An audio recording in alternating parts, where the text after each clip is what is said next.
Le cours du métal bat des records. 15% depuis un mois. Lundi matin, sur le cours de l'or, on a pris 250 $. Jeudi encore, l'or avait inscrit un record historique à près de 5600 $. Personne n'en parle, mais le système monétaire mondial tel qu'on le connaît aujourd'hui est en train de bouger en silence. Pourquoi ? Parce qu'on a la Chine qui accumule de l'or depuis maintenant plus de 20 ans sans s'arrêter. On a les banques centrales qui achètent à un rythme effréné, jamais vu depuis maintenant plus de 50 ans. On a également les États-Unis qui expédient leur propre or vers l'Asie en quantité record. Et on a même un calcul chez certains analystes qui montre que pour que les comptes du monde s'équilibrent, l'or ne devrait pas valoir 4000 $ comme aujourd'hui, il devrait valoir 38 000 $. Donc la fin du dollar tel qu'on le connaît, le retour de l'or et quel est l'impact sur la crypto. Je vais tout expliquer dans cette vidéo. Mais d'abord, si tu ne me connais pas, je m'appelle Julien, je décortique la finance et l'investissement et également tous les changements importants économiques, macroéconomiques, même géopolitiques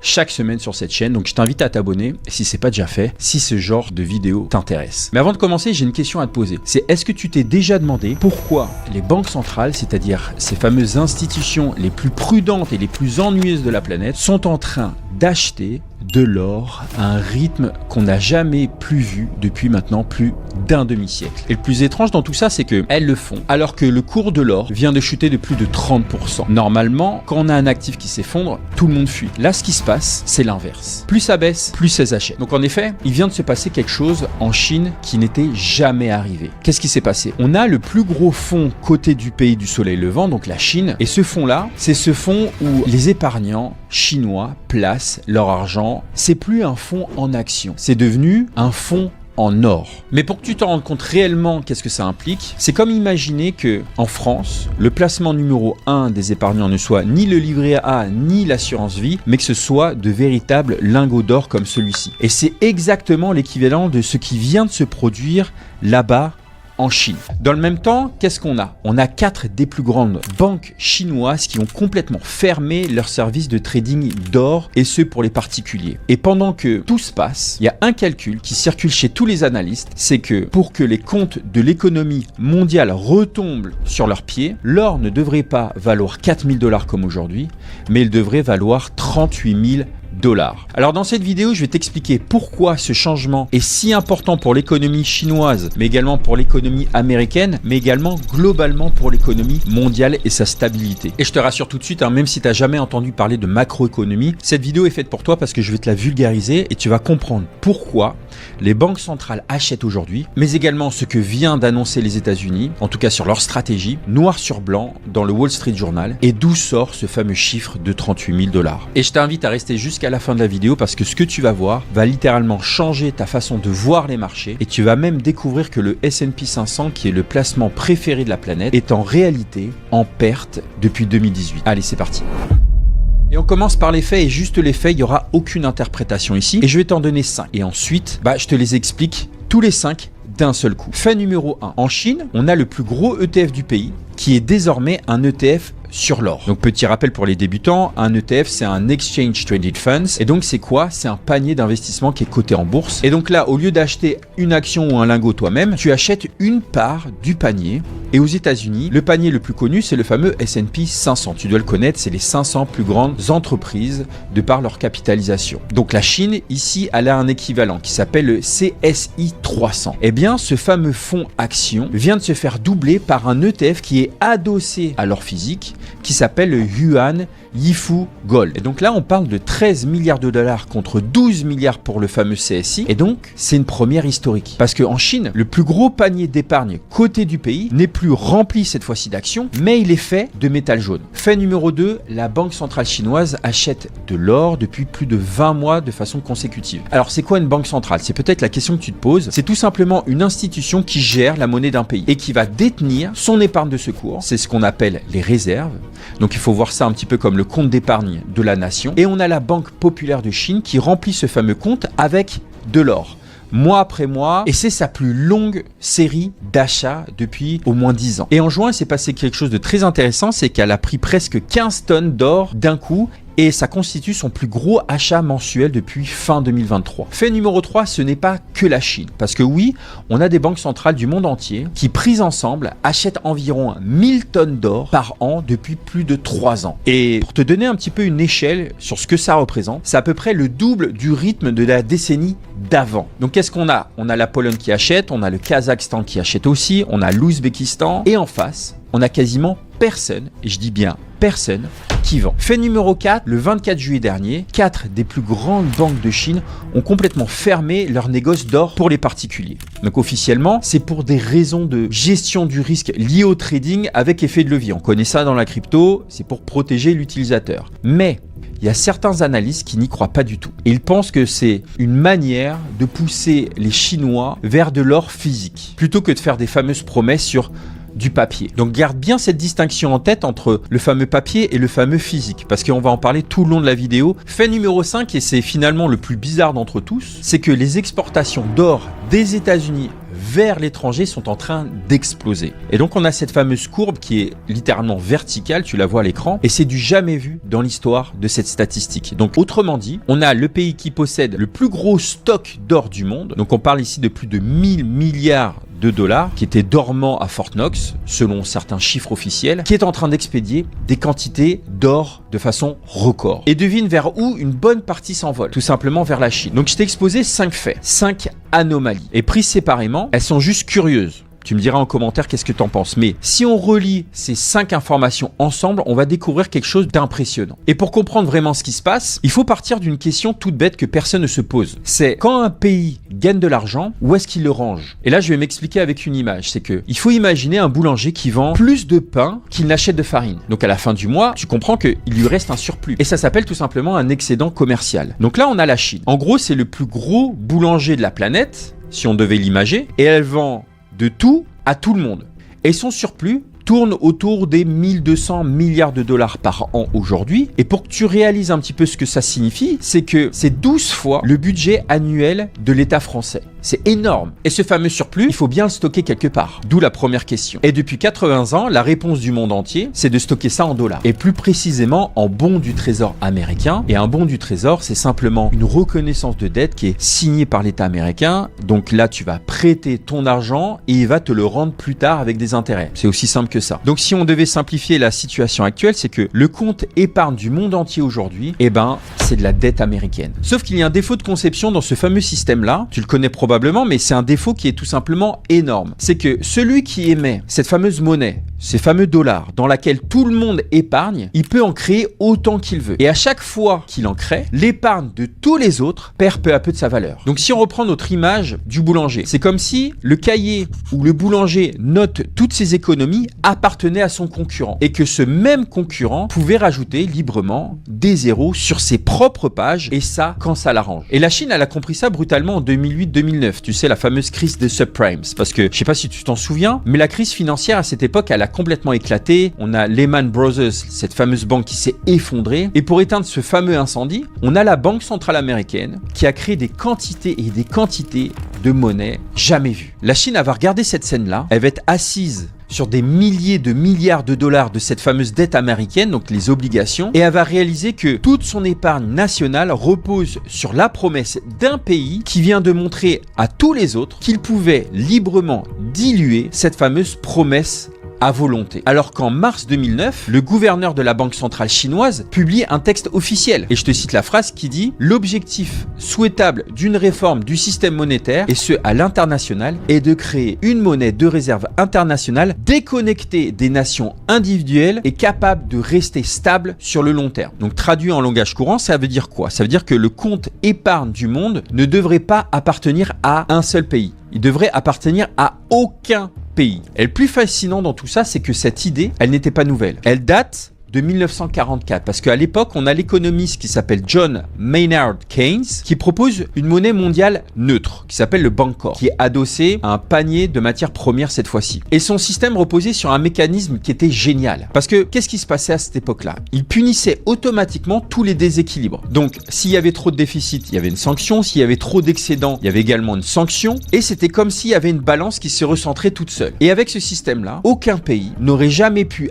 aspirer les les usines d'un autre pendant des décennies. Alors pourquoi ça n'a jamais vu le jour ? Parce qu'en 1944, le pays qui écrasait le commerce mondial avec ses excédents, c'était les États-Unis. Donc la Chine de l'époque, c'était eux. Et tu comprends qu'ils n'allaient certainement pas voter pour un système qui punissait les excédents. Et l'idée de Keynes a été tout simplement enterrée. Et le monde, il a hérité de quoi ? Il a hérité du système du dollar. Et dedans, tu l'as remarqué, c'est qu'il manque une date à cette histoire. Et la plus importante de toutes, c'est le fameux 15 août 1971. Et ce soir-là, on a le président Nixon qui prend la parole devant la télévision américaine et il annonce tout simplement que le dollar ne sera plus échangeable contre de l'or. Parce que jusque-là, il restait ce qu'on appelle un garde-fou, c'est-à-dire en théorie, chaque dollar était adossé à l'or stocké dans les coffres américains. Et à partir de ce discours-là, terminé. Et la dernière corde qui reliait la monnaie papier à quelque chose de réel est coupée. Et le dollar ne repose plus à ce moment-là que sur une seule chose, la confiance. Donc retiens bien cette date parce que tout ce qu'on observe aujourd'hui, c'est le très long contre-coup de cette fameuse soirée du 15 août 1971. Et depuis, qu'est-ce qui s'est passé ? On a des voix de plus en plus sérieuses qui demandent le fameux retour d'un arbitre neutre. Et en 2010, on a le président de la Banque mondiale qui s'appelle Robert Zoellick qui écrit dans le Financial Times que le monde devrait envisager ou réenvisager la notion d'or, d'adosser les monnaies fiat à de l'or. Et je cite comme point de référence international pour système monétaire. Et en 2016, on a Ken Rogoff, donc l'ancien chef économiste du FMI, qui conseille aux pays émergents de convertir une grosse partie de leurs réserves en or. Et il écrit une phrase d'ailleurs que je veux que tu retiennes, c'est que l'or, selon lui, bien qu'étant en quantité quasi fixe, n'a pas ce problème. Parce qu'il n'y a aucune limite de prix. Et si tu relis cette même phrase, il dit bien, elle n'a aucune limite à son prix.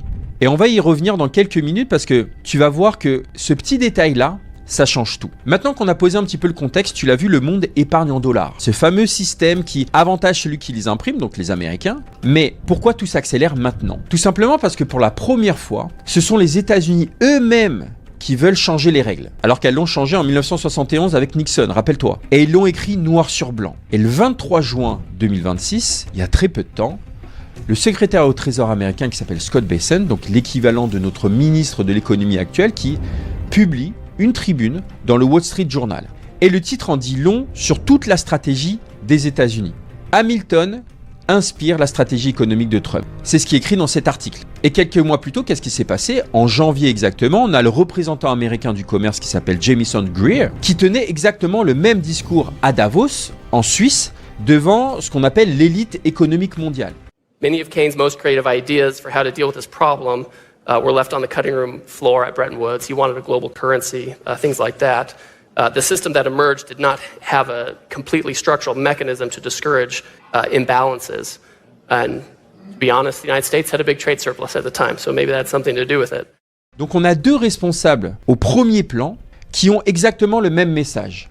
Et ici, c'est pas une fuite, c'est pas une rumeur, c'est le programme officiel américain. Maintenant, tu dois sûrement te poser la question, c'est quoi ce fameux programme officiel ? Alors accroche-toi parce que l'histoire, elle vaut vraiment le détour, je vais te l'expliquer très simplement. Et le personnage central, ça va être Alexander Hamilton. Et c'est probablement le self-made man le plus important de l'histoire américaine. Parce que pour la petite histoire, il va naître orphelin sur une île minuscule des Caraïbes, sans argent, sans famille, sans nom. Il va débarquer à New York, adolescent, avec strictement rien. Et 15 ans plus tard, il est le bras droit de George Washington. Suite à cela, il va devenir le tout premier ministre des Finances de l'histoire des États-Unis. Et pour référence, c'est son visage qui est d'ailleurs sur ce billet-là, le fameux billet de $10. Et il finira malheureusement tué en duel par le vice-président de l'époque. Donc ce type-là, il a vécu 3 vies en une. C'est incroyable son histoire. Maintenant, la scène qui nous intéresse. Donc on est le 5 décembre 1791 et on a Hamilton qui monte les marches du Congrès avec un document sous les bras. C'est son rapport sur les manufactures. Et à cette date-là, c'est pas un pays, c'est comme un peu une start-up. Parce qu'on a 4 millions d'habitants, presque tous des fermiers. Il y a 0 industrie, en tout cas presque. On a les outils, les vêtements, les armes. Tout est importé de Grande-Bretagne. C'est-à-dire que ça vient du pays qu'ils viennent littéralement de combattre pour gagner leur propre indépendance. C'est fou, Parce qu'à cette époque-là, ils ont gagné la guerre, mais leur économie appartient encore à l'ennemi. Et devant le Congrès, on a Alexander Hamilton. Et donc son idée qui va tout changer, c'est qu'un pays qui ne sait pas fabriquer ce dont il a besoin n'est pas un pays libre. Et peu importe ce que dit la Constitution. Et il rajoute en disant que tant que ta survie dépend des usines de ton adversaire ou de ton ennemi, comme l'Empire britannique, ton indépendance est une illusion complète. Et sa solution ici, quelle est-elle? Elle tient en 2 ingrédients. C'est que 1, elle va taxer les produits étrangers à la frontière, c'est ce qu'on appelle les droits de douane. Tu commences à être habitué avec Donald Trump, et donc ça va les rendre plus chers. Et en 2, on va subventionner les jeunes entreprises américaines le temps qu'elles grandissent assez pour se battre à armes égales avec les pays concurrents. Donc le but, tu l'as compris, c'est de protéger ces bébés industriels jusqu'à ce qu'ils deviennent des adultes. Et cette recette, l'Amérique va littéralement l'appliquer pendant près de 150 ans. Et ce fameux pays, comme je te disais, 4 millions d'habitants, de nombreux fermiers, et qui va avoir 0 usine, va devenir la première puissance industrielle de la planète en très peu de temps. Et voilà ce qu'on appelle l'économie hamiltonienne. Et ça, c'est le mode d'emploi testé et approuvé pour transformer un pays qui était pauvre à la base en super puissance. Mais cette histoire-là que je t'ai racontée, elle a un 2e chapitre et c'est là le plus important. Il y a un autre empire qu'il avait déjà vécu avant. Et ce pays-là, c'était la Grande-Bretagne. Et en 1846, qu'est-ce qui se passe? Donc elle arrive à ce fameux sommet, elle devient cette fameuse puissance et elle va changer brutalement de discours. Elle va abolir ses protections, donc les fameux Corn Laws. Elle se met également à prêcher le fameux libre-échange dans le monde et dans le monde entier. Et là, qu'est-ce qui va se passer? La Grande-Bretagne va dire, maintenant qu'on a gagné, plus personne n'a le droit d'utiliser les armes qu'on a utilisées et qui m'ont fait gagner. Donc je ne sais pas si tu t'en rends compte, mais imagine-toi un instant la réaction des autres pays. Et ce qui suit, ça va être fascinant. On va avoir la Grande-Bretagne qui va se désindustrialiser, et ce lentement. On va avoir les usines qui vont migrer dans d'autres pays. On va avoir sa domination qui va s'effriter décennie après décennie. Et en 1945, après 2 guerres mondiales, on a le flambeau qui passe officiellement aux États-Unis. Donc le déclin, il aura duré quoi? 85 ans. Alors c'est trop lent, tu l'as compris, 85 ans pour faire la une des journaux, mais c'est exactement pour ça que personne ne l'a vu pendant que ça se produisait. Et pourtant ça s'est produit. Il y a eu un switch de la Grande-Bretagne aux États-Unis. Et puis une fois au sommet, l'Amérique a fait très précisément ce que la Grande-Bretagne a fait avant elle. Elle a changé de discours. Elle a fait quoi? Du libre-échange pour tout le monde. Elle a ouvert ses frontières. Et surtout, elle a financiarisé son économie. Toute son économie. Donc en un mot, qu'est-ce qui s'est passé? Ça peut sembler peut-être compliqué, mais je vais te résumer ça dans une idée très simple. Qu'est-ce qu'ils ont fait? C'est tout simplement le fait de gagner sa vie en brassant du papier plutôt qu'en fabriquant des objets. Aussi simple que ça. Parce que quand on y réfléchit, pourquoi finalement construire une usine, ce qui coûte très cher et qui prend du temps, ça prend même des années, quand tu peux racheter tes propres actions pour faire monter ton cours de bourse? Pourquoi payer également un ouvrier américain quand un ouvrier à l'autre bout du monde coûte peut-être, 5 fois moins cher? Résultat des comptes, sur 40 ans, les usines sont parties, les écrans de bourse ont complètement explosé et le consommateur américain a signé un pacte sans le savoir qui est que tout ce qu'on pouvait fabriqué en Asie est devenu dérisoire. C'est-à-dire que le prix des téléviseurs a baissé de 98%. Depuis l'an 2000, les jouets ont chuté de 74%. Mais à contrario, il y a d'autres choses, d'autres biens, d'autres services qui ont complètement flambé. C'est-à-dire, c'est tous les objets qu'on ne peut pas faire voyager par porte-conteneurs. Et ça a flambé. On a le logement qui a pris 111%. On a la garde d'enfants qui a pris 159%. L'hôpital, 281%. Et finalement, quelle était la facture qu'on a payée dans tout ça? C'est qu'on a sacrifié des gadgets pas chers contre une vie humaine qui coûte très cher. Ça a été le deal, c'était ça le deal. Et garde bien ce pacte en tête parce que c'est exactement lui qui va nous ramener justement à l'or dans 2 minutes. Et la facture, on l'a aujourd'hui. L'Amérique est en train de regarder le résultat de tout ça, de ce fameux deal, de ce fameux sacrifice, et veut faire machine arrière. C'est-à-dire récupérer ses usines, récupérer ses emplois industriels, récupérer sa capacité à fabriquer, et y compris pour sa propre défense. Et ça, c'est le retour du fameux Hamilton que Bessent et Greer annoncent en 2026. Et sur le papier, c'est cohérent. Sauf qu'il y a un problème. Et c'est un problème qui est mathématique. Et c'est là, finalement, que l'or rentre en scène. Parce que oui, je sais pas si tu connais ce fameux dicton. C'était les artisans qui disaient ça, c'était on veut du rapide, du pas cher et on veut du bien fait. Mais on peut en choisir que 2. Et c'est impossible d'avoir les 3 parce qu'en économie, on appelle ça le trilemme. Rapidité, sécurité et coût. Et on a un analyste macro qui s'appelle Luc Gromen. C'est l'un des plus suivis d'ailleurs sur ces fameuses questions qui a montré que le plan américain est exactement dans cette situation aujourd'hui. Parce que qu'est-ce qu'on a? On a l'Amérique qui veut 3 choses en même temps.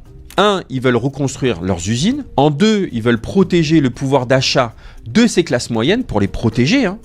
Et en 3, ils veulent garder un dollar fort, qui, je te rappelle, est cette fameuse monnaie reine du système mondial qui est utilisée partout.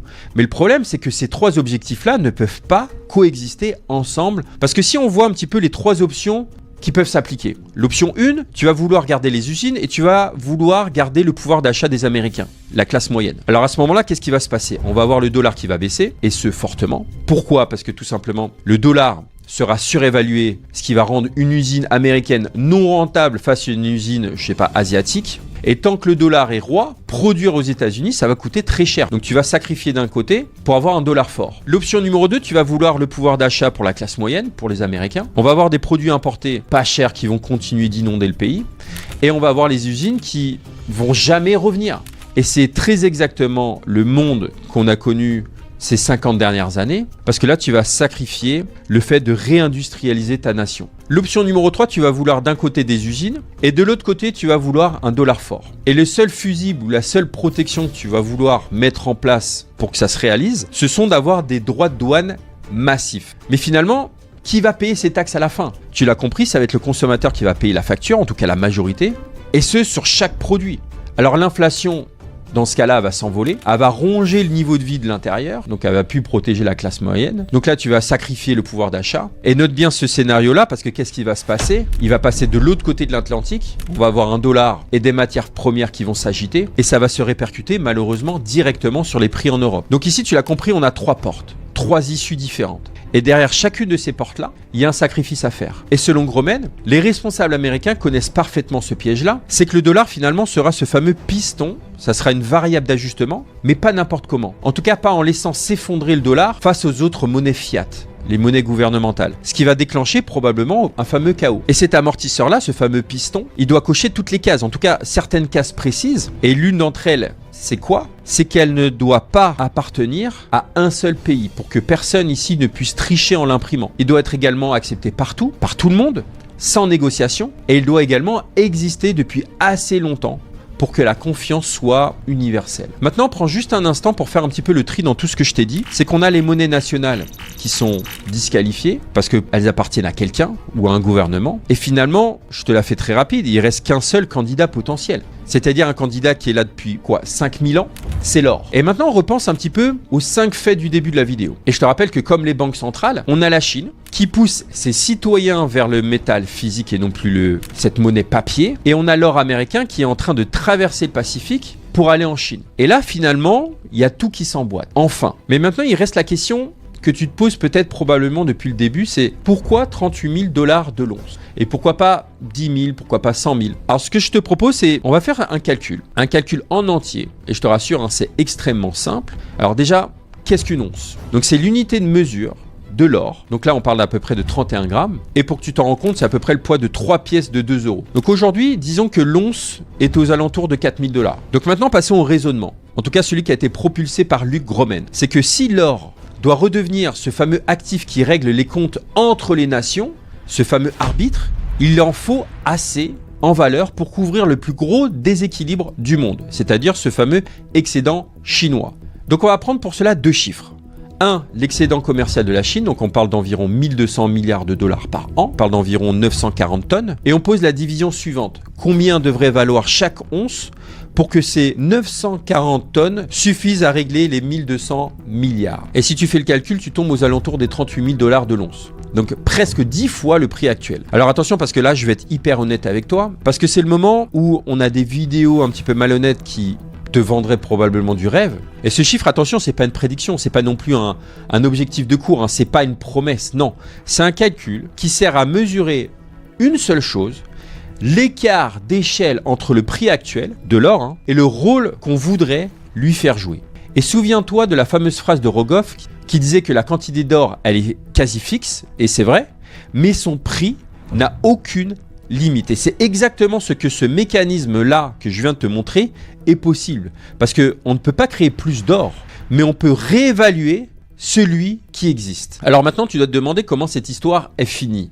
Eh bien, si on prend le scénario de Gromen, il n'y a que 2 fins possibles. La première, c'est que le plan échoue. C'est que la réindustrialisation, elle patine, la dette, elle va continuer de gonfler, et la confiance dans le papier va se fissurer. Et le système monétaire, finalement, va même se casser la gueule et va rentrer dans une phase de douleur. Et pour rappel, l'histoire a déjà été vécue. Entre 1922 et 1945, on a eu cette fameuse transition entre l'ancien monde monétaire et le nouveau, qui est passé par différentes phases. La phase de dépression, on a connu également des effondrements de monnaie, on a connu une guerre mondiale. Bref, personne de sensé en tout cas ne souhaite revivre cette fameuse option. Si c'est celle qui doit s'imposer, l'or va s'envoler. Parce que c'est vers lui que tout le monde court quand on a des promesses de monnaie fiat qui ne tiennent plus. La deuxième possibilité, c'est que le plan fonctionne. Et là, qu'est-ce qui va se passer? On va avoir l'Amérique qui va retrouver progressivement ses usines. On va avoir également le commerce mondial qui va se rééquilibrer. Et on va avoir l'or qui va reprendre de façon ordonnée et même négociée son bon vieux rôle d'arbitre neutre entre toutes les nations. Ça, c'est la version douce. C'est celle que la Chine réclame ou réclamait depuis 2009 et que Washington semblait préparer aujourd'hui. Mais s'il devait y avoir un point, une notion qui devrait te rester en tête à la fin de cette vidéo, c'est que dans les 2 scénarios, la direction va être la même pour l'or. Et ce qui change, c'est uniquement la vitesse du trajet et c'est uniquement la quantité de dégâts qu'il va y avoir sur le chemin. En tant qu'investisseur particulier, quel est l'impact de tout ça? Alors d'abord, le rappel obligatoire, c'est que rien de ce que je te dis n'est un conseil en financement. Je te parle de la stratégie américaine, de ce que je vois, la théorie, et à chacun sa situation, chacun son horizon, chacun son profil, chacun sa tolérance au risque. Je suis là tout simplement pour t'expliquer ce qui se passe en coulisses, et ce sont des sujets qui me passionnent, peut-être qui te passionnent. Et si tu veux connaître d'ailleurs la suite de l'histoire, il te suffit de t'abonner parce que je t'en parlerai un petit peu dans la prochaine vidéo, et ça permettra également de soutenir la chaîne, et merci à vous. Mais il y a finalement une technique pour voir les choses d'une meilleure manière, et à vous de l'or, sans jeu de mots, c'est d'arrêter de mesurer les actifs uniquement en dollars ou en euros, et essayer de les mesurer en or. Et c'est ce que je te disais au tout début de la vidéo sur le S&P 500, parce que depuis début 2018, donc disons depuis le début de la guerre commerciale avec la Chine, même si ces dernières années, 2024 particulièrement avec l'arrivée de Donald Trump, ça s'est intensifié, eh bien le S&P 500 affiche plus de 160% de hausse en dollars. C'est impressionnant sur le papier, mais si on convertit cette même performance en or, eh bien le S&P 500 est en réalité en baisse d'environ 15%. Et les bons du trésor américains à long terme qui sont censés être le fameux placement le plus sûr de la planète perdent environ 78%. Et ça mesuré en or bien sûr. Donc autrement dit, une partie de la hausse que tu vois sur les écrans, eh bien c'est de la monnaie qui fond comme neige au soleil et c'est pas des actifs qui montent. Et le petit clin d'œil dans tout ça, c'est que la France fait partie finalement des mieux placés dans cette histoire-là parce que la Banque de France est assise sur environ 2400 tonnes d'or et qui représente la 4e réserve officielle du monde parce que nos banquiers centraux, eux, n'ont jamais vendu le fameux métal jaune. Si cette vidéo te donne un petit peu une poussée de FOMO, c'est-à-dire l'envie d'acheter de l'or dès ce soir, respire un grand coup parce que ce genre de bascule monétaire, elle se mesure en années, même probablement en décennies, avec des corrections et qui peuvent être potentiellement très violentes en chemin, y compris sur l'or. Et la meilleure preuve, c'est que le jour où les banques chinoises ont fermé leur négoce d'or, le cours n'a presque pas bougé. Et les acteurs de ce jeu-là ont un horizon de 20 ans. Pas de 20 jours, non, je te parle de 20 ans. Donc, avoir raison sur la direction et se tromper sur le timing, en tout cas sur les marchés, ça porte un nom, ça s'appelle perdre de l'argent. Et c'est exactement pour ça, d'ailleurs, que j'ai créé mon application qui s'appelle Kojo. On te donne chaque jour des news qui sont triées, des analyses, des indicateurs, des outils qui te permettent d'être un meilleur investisseur. Donc si ça t'intéresse, je te mets le lien en description. Tu as d'ailleurs 7 jours complètement gratuits offerts. Tu peux tester, te désabonner suite aux 7 jours si ça te plaît pas. Maintenant, tu dois te demander peut-être quel est le rapport entre les banques centrales qui achètent des lingots et le monde de la crypto. Eh bien, le rapport, il est direct. Et il tient en un seul mot qu'on a utilisé pendant toute cette vidéo sans la prononcer, qui s'appelle la dédollarisation. Et la dédollarisation, c'est quoi? C'est tout simplement le fait, en tout cas pour un pays ou même pour un particulier, de réduire sa dépendance au dollar en stockant sa valeur ailleurs. Parce que si on regarde un petit peu ce que cherchent les banques centrales avec l'or, qu'est-ce qu'elles cherchent? Elles cherchent un actif qui n'est aucunement contrôlé par un seul État.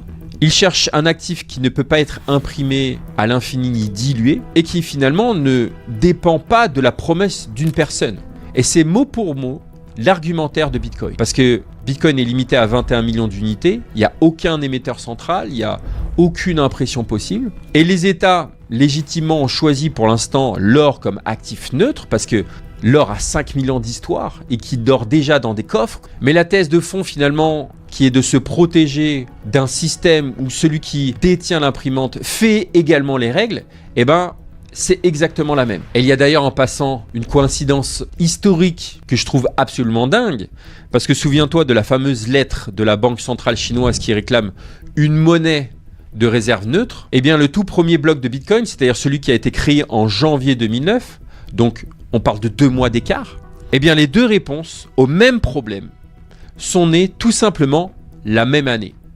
Chacune de son côté, certes, on a d'un côté, l'une a été créée par des États, l'autre a été créée par des particuliers. Donc si on devait récapituler toute cette théorie en 30 secondes, quelle est-elle?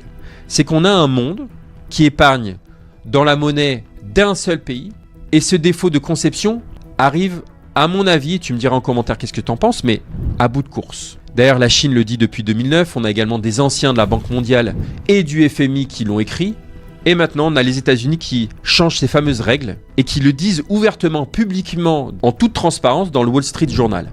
Et le seul arbitre neutre disponible, aujourd'hui, ça s'appelle l'or. Les banques centrales du monde entier semblent l'avoir compris peut-être avant nous, mais finalement, rien de tout ça ne se crée. Tout est public, tout est publié, tout est annoncé à Davos publiquement dans une grande conférence. Et c'est peut-être ça le plus fou, c'est que le plan est caché, mais il est caché en pleine lumière. Et personne prend le temps de le dire. Et au passage, si toi aussi tu veux savoir où tu en es dans ta construction de ton patrimoine, comment le structurer ta stratégie face à tout ça, je t'ai mis un petit test complètement gratuit qui en 3 minutes permet de voir un petit peu les perspectives. Qu'est-ce que tu peux faire de ton argent aujourd'hui? Et je t'envoie une vidéo entièrement personnalisée avec l'analyse de ton profil avec des pistes d'amélioration. Profites-en. Et si tu veux d'ailleurs aller plus loin, si tu veux comprendre l'autre moitié de cette histoire, la fin du pétrodollar, les BRICS et le projet Enbridge, regarde cette vidéo juste là parce que c'est tout simplement le premier épisode de celle que tu viens de voir. Elle a fait près de 1 million de vues et tu vas comprendre pourquoi. Clique ici.